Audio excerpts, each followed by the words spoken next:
Profissão de agentes de saúde tem novas regras aprovadas pelo Senado. Criminalização do funk é discutida em comissão e senadores analisam modificações no FIES com representantes do governo e dos bancos. Esses são os destaques desta edição do Senado Notícias.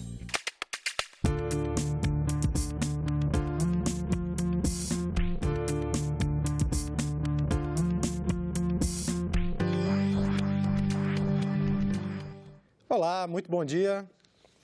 Novas regras para quem exerce a profissão de agente comunitário de saúde e de combate a endemias. O plenário do Senado aprovou o projeto que amplia as atribuições, o nível de qualificação e as condições de trabalho desses profissionais. Como o projeto foi alterado no Senado, ele vai precisar passar por nova votação na Câmara dos Deputados. O relatório da senadora Marta Suplicy incluiu no projeto novas atribuições aos agentes de saúde. O projeto propõe a incorporação de ações que até o momento estavam fora do âmbito desses profissionais da saúde. Eu falo da aferição da glicemia capilar, da pressão arterial, também a possibilidade de fazerem curativos. Tudo isso agora passa a ser incorporado no trabalho dos agentes. Nós sabemos que hoje a medicina carece muito do diagnóstico precoce. Nós temos hoje o compromisso de fazer com que todos esses agentes de saúde, agentes comunitários também de combate às endemias, possam ter, por parte das nossas sociedades de especialidades, cursos para que elas estejam ou eles estejam aptos a poder produzir um primeiro diagnóstico. Os agentes comunitários passam a ter jornada de trabalho de 40 horas semanais, sendo 30 horas para atendimento domiciliar e 10 horas para atividades de planejamento e avaliação. Quem quiser exercer a profissão precisa ter ensino médio completo e concluir um curso de formação inicial com carga horária mínima de 40 horas. Os senadores também aprovaram medidas para ampliar a segurança das piscinas. A proposta prevê, por exemplo, a instalação de um protetor para evitar a sucção de cabelos e partes do corpo. O relator da matéria na Comissão de Transparência, senador Dário Berger, lembrou que este é um dos principais motivos para acidentes e mortes de crianças em piscinas. As novas regras devem ser cumpridas por quem tem piscina em casa e por estabelecimentos comerciais. Quem descumprir vai pagar multa, pode ter a piscina fechada e até mesmo o estabelecimento comercial interditado. Estima-se que as ocorrências fatais, portanto mortes envolvendo crianças, alcançam a assustadora cifra de 80 casos por ano. Esses números não compreendem apenas aquelas situações em que milagrosamente as crianças são socorridas.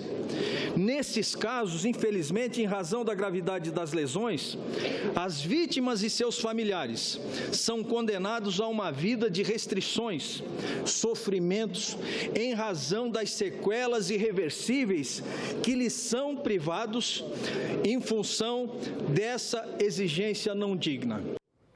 O plenário do Senado também aprovou em primeiro turno a proposta que cria as polícias penitenciárias federal, estaduais e distrital. O texto ainda será discutido em mais 3 sessões antes de ser votado em segundo turno.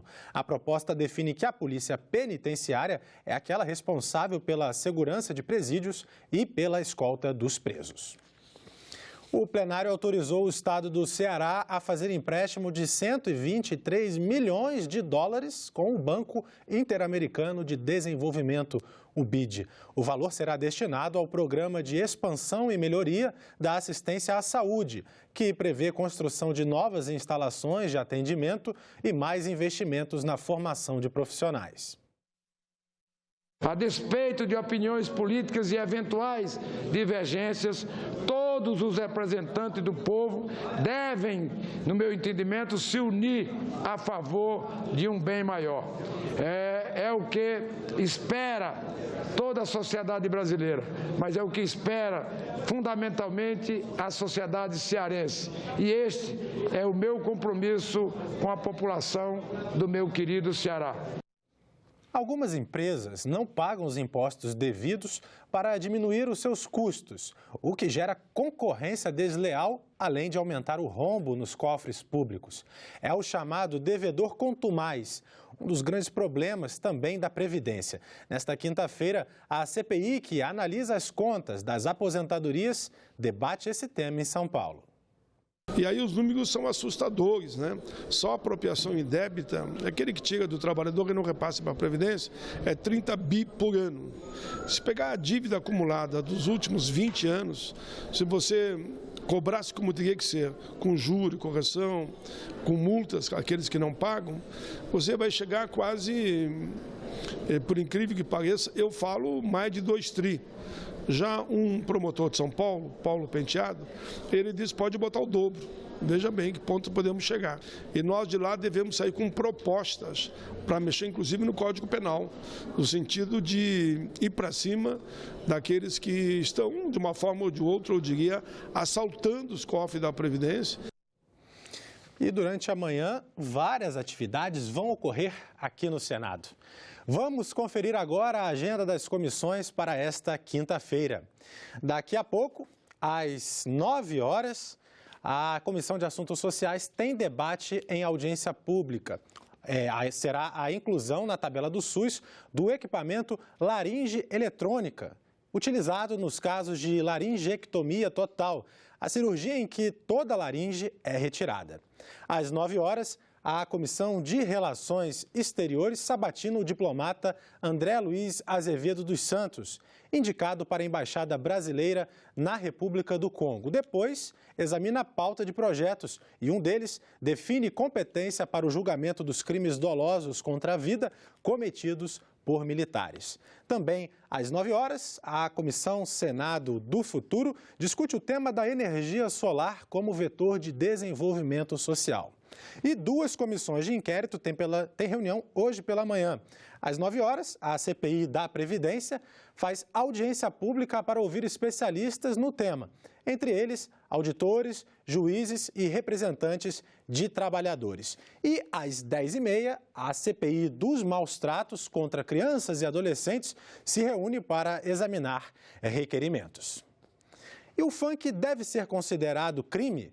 Esse foi o tema de audiência pública na Comissão de Direitos Humanos nessa quarta-feira. Os participantes debateram uma sugestão enviada por meio do portal E-Cidadania, que tem como objetivo criminalizar o ritmo.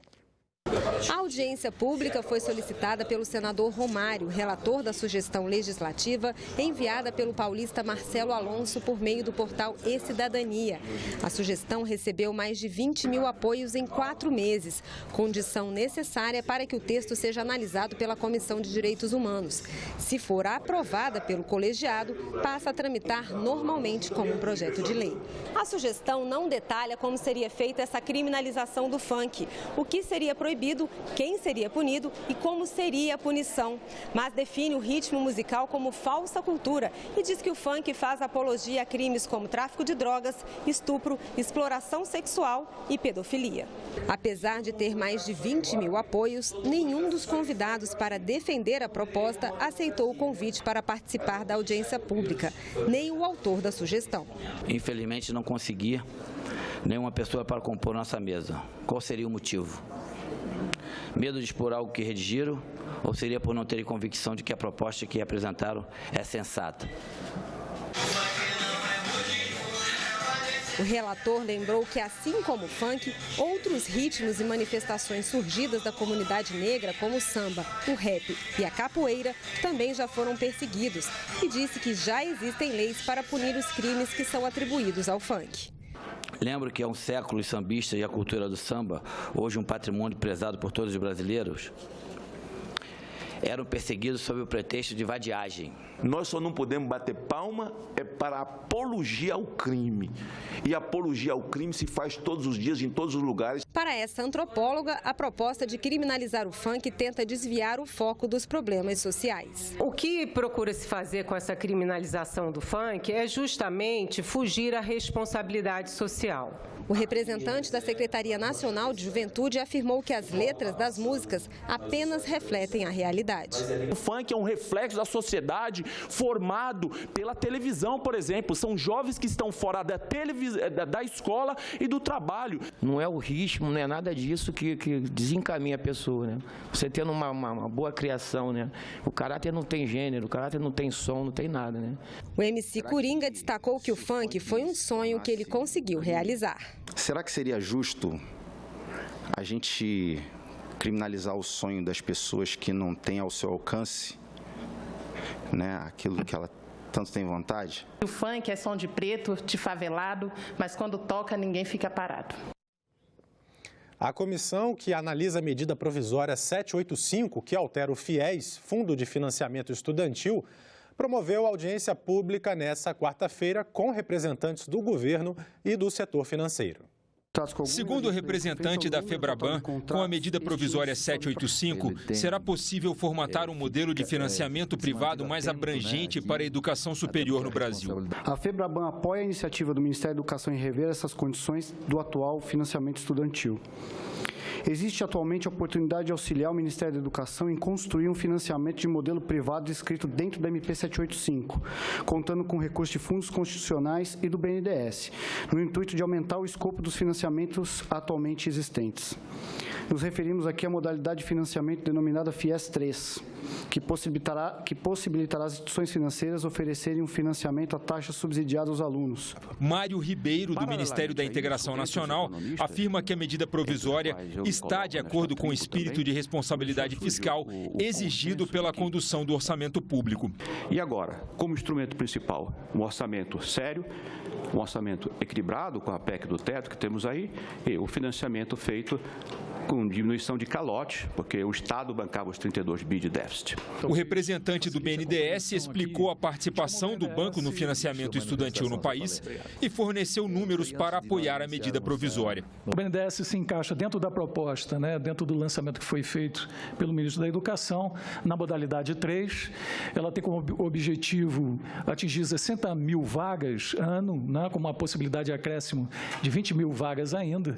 O foco é em alunos com renda familiar até 5 salários mínimos per capita. Né? Carlos Furlan, da Ideal Invest, defendeu a parceria entre governo e iniciativa privada no financiamento estudantil. Qualquer que sejam as alternativas desenhadas, o financiamento estudantil num país só vai ser escalável, produtivo e grande o suficiente se ele tiver esforços combinados da iniciativa pública e da iniciativa privada. Nós ficamos por aqui. Você pode rever as reportagens desta edição na nossa página na internet, senado.leg.br/TV. Obrigado pela sua companhia e continue sintonizado aqui na TV Senado.